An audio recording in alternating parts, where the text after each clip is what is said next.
Sejam muito bem-vindos ao nosso canal Ministério Profético Vinde, amados meus. Eu tenho hoje o prazer de transmitir-lhe a palavra do Senhor. Eu desejo que você seja grandemente abençoado ao ouvir esta palavra inspirada de Deus. A palavra de Deus, ela é tão indispensável à nossa vida e é ela que opera as grandes transformações, as grandes mudanças na vida das pessoas.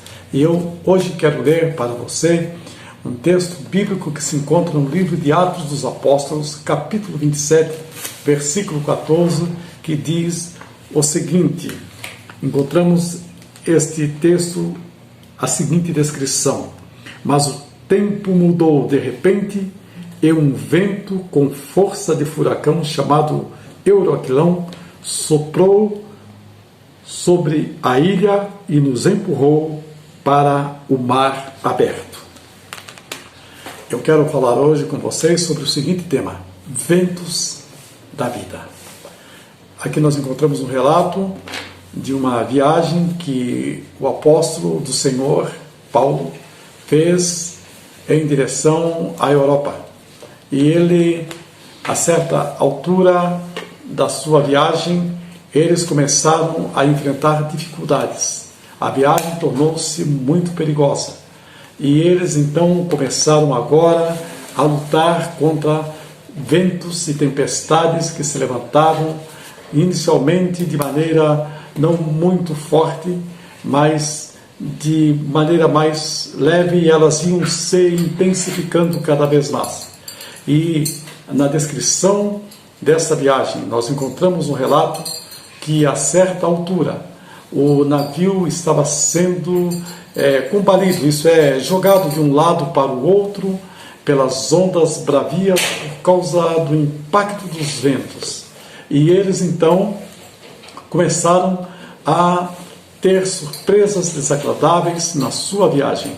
Diz o texto sagrado que a certa altura eles começaram a esvaziar o navio de toda a carga que levavam, e eles, para ver se eles evitavam uma navegação dolorosa e para ver também se podiam salvar vidas que estavam em risco naquele navio.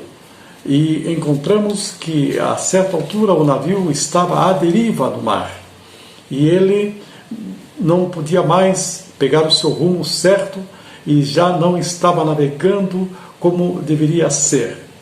Diz a palavra que nesse contexto de sofrimento, de desespero, eles então lançaram as âncoras para ver se podiam estabilizar o navio e não houvesse maiores consequências para vidas de pessoas que ali estavam.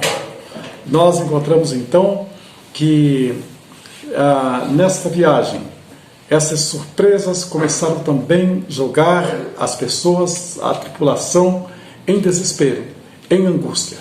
E no meio de todo aquele desespero e de todas aquelas angústias, vamos encontrar um homem de Deus. Vamos encontrar um homem, um vaso escolhido do Senhor, que estava ali naquele navio. Um homem que outrora era contra a mensagem, as palavras de Deus, era contra a presença de Deus, contra o mover de Deus, contra o que Deus estava realizando, a restauração de Deus na vida das pessoas. Um homem que outrora fora terrivelmente religioso e por causa da sua religião ele perseguira os seguidores do Senhor Jesus naqueles primeiros dias em que o Senhor estava fazendo uma restauração no mundo.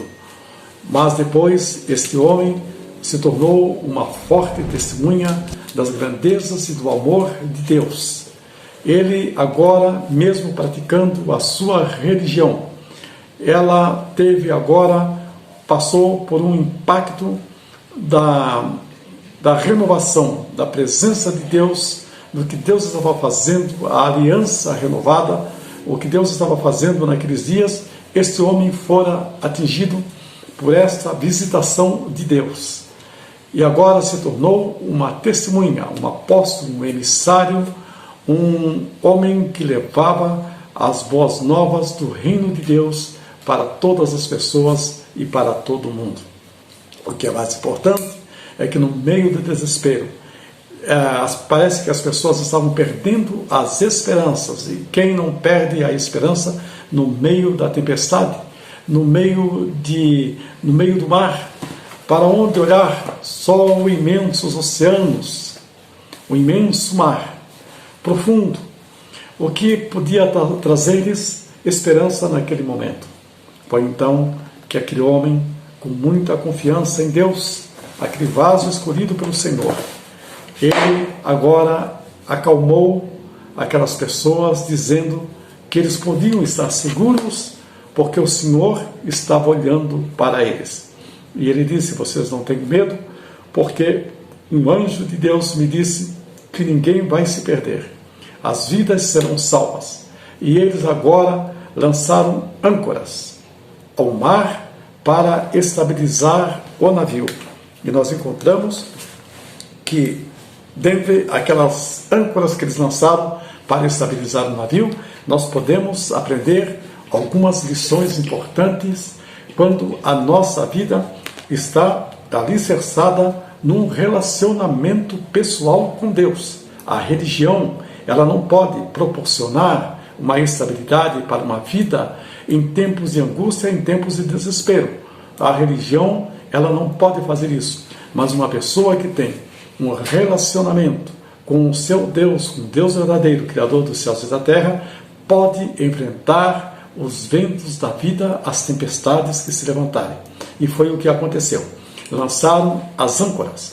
E nós vemos que algumas delas nos chamam muito a atenção. Nós vemos que uma daquelas âncoras foi a âncora da confiança em Deus. Eles lançaram aquelas âncoras, mas havia no coração de Paulo uma certeza, uma segurança de que nada ia acontecer às suas vidas. Nós vemos também que aquelas âncoras podem nos ensinar uma outra lição, a âncora da salvação. O anjo de Deus me disse o apóstolo, Deus me falou que ninguém daqueles que aqui estão irão se perder, nenhum deles perderão as suas vidas. Uma outra âncora que ensina-nos uma lição é a âncora da certeza e da segurança em Deus. Precisamos de momentos de tribulações, de desesperos, de angústia, ter essa certeza da segurança em Deus. E uma outra lição que nós aprendemos também foi, eles lançaram uma outra âncora, a âncora da vitória. Afinal, apesar de todos os embates no mar, contra a tempestade, contra o vento, aquele vento que era chamado o Euroaquilão, eles puderam confiar no Senhor e assim ficaram sãos e salvos e puderam alcançar a praia, puderam chegar, ancorar o navio em segurança e nenhuma das vidas se perderam. Esses ventos da vida podem nos atingir a todo momento. Cada um tem uma experiência diferenciada. E quantos problemas nós temos aqui na nossa vida, mas quando nós temos e cremos no único Deus verdadeiro, os ventos da vida, eles com certeza não poderão nos destruir. Teremos que aprender lições preciosas no nosso caminhar com Deus. E isto é o que fará toda a diferença na nossa vida. Eu quero convidá-lo a se firmar nessa palavra. Assim como aquelas pessoas foram salvas, assim como aquele vento não conseguiu destruir a vida daqueles tripulantes naquele navio, assim também a sua vida em meio ao mar da vida poderá ser salva, poderá experimentar a presença e a salvação do Senhor. O socorro do Senhor pode ser sentido, pode ser experimentado se você continuar confiando no Deus verdadeiro. Deus abençoe você, Deus abençoe a sua vida, Deus abençoe seus familiares e todos aqueles que lhe são queridos.